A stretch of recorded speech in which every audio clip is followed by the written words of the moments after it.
नमस्कार दोस्तों, मेरा नाम है मनीष कुमार सिंह और आपका बहुत बहुत स्वागत करता हूं मैं 4 PM महाराष्ट्र पे। दोस्तों, आपको पता है दोस्तों, आज से नवरात्रि की शुरुआत हो चुकी है और धूमधाम से जो है तैयारियां चल रही हैं।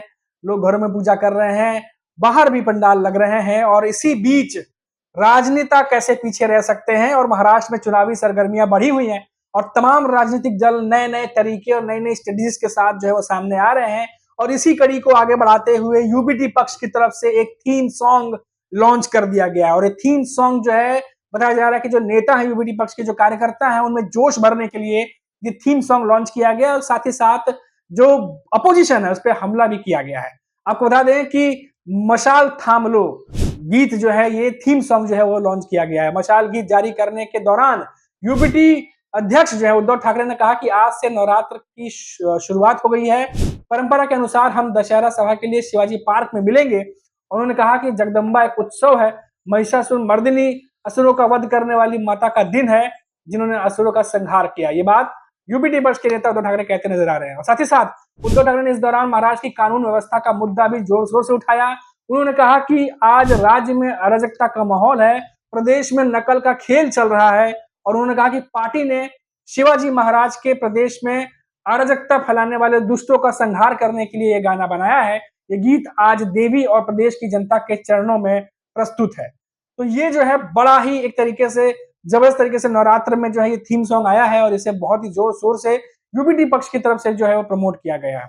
ये गाना फिलहाल ऑडियो फॉर्मेट में है और उन्होंने कहा कि हम पिछले 2.5 साल से न्याय मंदिर का दरवाजा खटखटा रहे हैं और हे जगदम्बा अब द्वार खोल दो, हम जनता की अदालत में जा रहे हैं। आज प्रदेश में महिलाओं पर अत्याचार हो रहा है, ये एक असंवैधानिक सरकार है। तो नवरात्र के उपलक्ष्य में थीम सॉन्ग के साथ अपोजिशन पे जो है वो हमला बोला है यूबीटी पक्ष ने, उद्धव ठाकरे ने। अच्छा दोस्तों, सिर्फ उद्धव ठाकरे ही नहीं बल्कि आपको मैं और एक बात बताता हूं कि संजय राउत जो हैं, उन्होंने भी महाराष्ट्र के डिप्टी सीएम देवेंद्र फडणवीस पे जबरदस्त तरीके से हमला बोला है। देवेंद्र फडणवीस पर भड़के भड़के हैं संजय राउत और पूछा है कि वोट जिहाद जो है वो होता क्या है। आपको पता होगा कि देवेंद्र फडणवीस जो है वो कुछ दिनों से सुर्खियों में है। उनका जो बयान आया था वोट जिहाद को लेकर के, तो लोगों ने पूछा शुरू किया कि ये वोट जिहाद क्या होता है। महाराष्ट्र के उप मुख्यमंत्री और बीजेपी के जो नेता है देवेंद्र फडणवीस, उनके वोट जिहाद वाले बयान पर राज्य में सियासी हंगामा खड़ा हो गया है। और बता रहे कि 3 अक्टूबर को शिवसेना यूपीटी के सांसद और नेता हैं संजय राउत, उन्होंने देवेंद्र फडणवीस पर निशाना साधते हुए कहा कि वो तो देश तोड़ना चाहते हैं। ये बात संजय राउत ने कही है। संजय राउत ने कहा कि क्या होता है वोट जिहाद। इस देश का नागरिक मुसलमान है, जैन है, हिंदू है, पारसी है, सब हैं, सब वोट करते हैं। अगर वो आपको वोट करते हैं तो चलता है।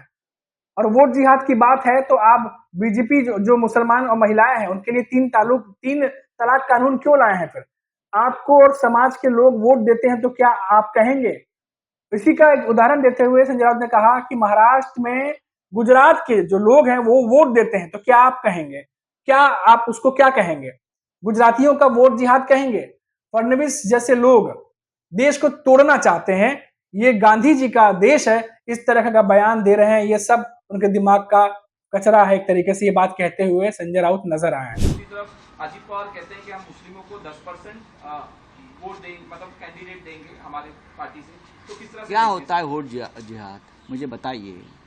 इस देश में, इस देश का नागरिक है, मुसलमान है, जैन है, पारसी है, हाँ हिंदू है।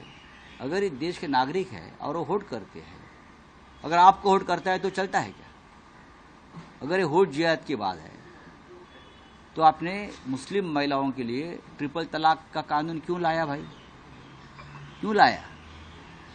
आपको और समाज के लोग देते हैं तो उसको क्या कहेंगे आप? अब महाराष्ट्र में गुजरात के लोग देते हैं बीजेपी को, ऐसा हमको पता चलता है, तो आप उनको क्या कहेंगे? गुजरातियों का वोट जिहाद कहेंगे? और भी समाज के लोग आपको वोट देते हैं। ये क्या चला इस देश में? आप इस देश को फिर एक बार तोड़ना चाहते हैं, फडणवीस जैसे लोग? हाँ, ये गांधी का देश है ना। कल प्रधानमंत्री ने गांधी के ऊपर बहुत बड़ा प्रवचन दिया है, आप देखिए। और बोलते हैं हम सब लोग गांधी विचार से अलग हो गए। तो आप कहाँ गांधी विचार मानते हो? आप कहाँ? ये होट जिहाद वगैरह ये सब उनके दिमाग का कचरा है। सर देवेंद्र भुयार ने और बता दें कि मीडिया इंटरेक्शन के दौरान जो है वो तमाम लाइनें उन्होंने कही हैं। और साथ ही बता दें कि देवेंद्र फडणवीस जो है उन्होंने क्या कहा। देवेंद्र फडणवीस जो है डिप्टी सीएम महाराष्ट्र के, उन्होंने हाल ही में वोट जिहाद का जिक्र किया था, जिसके बाद बवाल मच गया था, तमाम पब्लिकेशन में खबर छपी थी। और उन्होंने लोकसभा चुनाव में महाराष्ट्र में लगे झटके का जिक्र करते हुए कहा कि कुछ मुस्लिम समाज के लोगों को लगता है कि हमारी संख्या भले ही कम हो, लेकिन हम संगठित मतदान करते हैं तो हिंदुत्ववादियों को पराजित कर सकते हैं।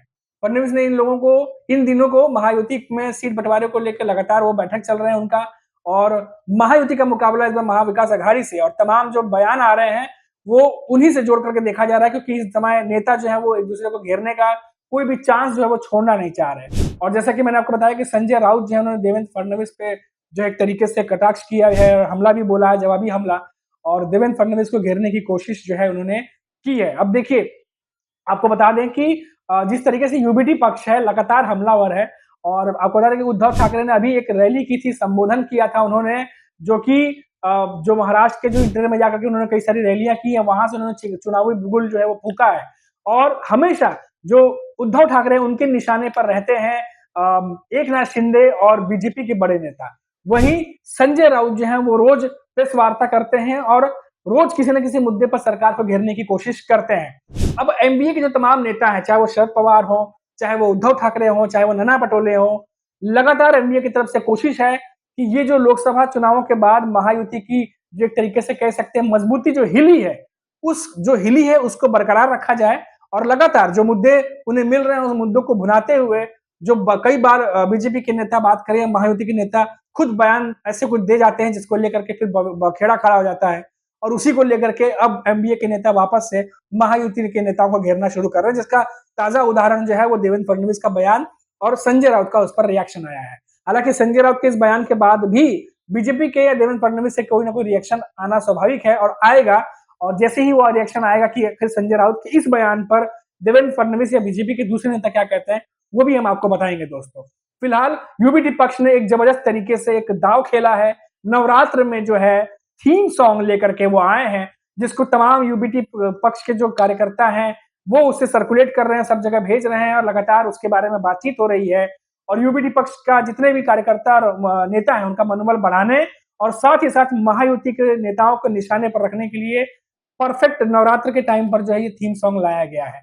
अब देखते हैं कि इसका कितना फायदा एनडीए के नेताओं को मिलता है, खासकर उद्धव ठाकरे जो यूबीटी पक्ष है उनको कितना फायदा पहुंचता है इस थीम सॉन्ग का, ये तो आने वाला फिलहाल वक्त ही बताएगा। तो दोस्तों अभी के लिए फिलहाल इतना ही, फिर लौटेंगे तो बात करेंगे महाराष्ट्र की किसी बड़ी खबर पर। तब तक आप देखते रहिए 4 PM महाराष्ट्र और मुझे इजाजत दीजिए। नमस्कार।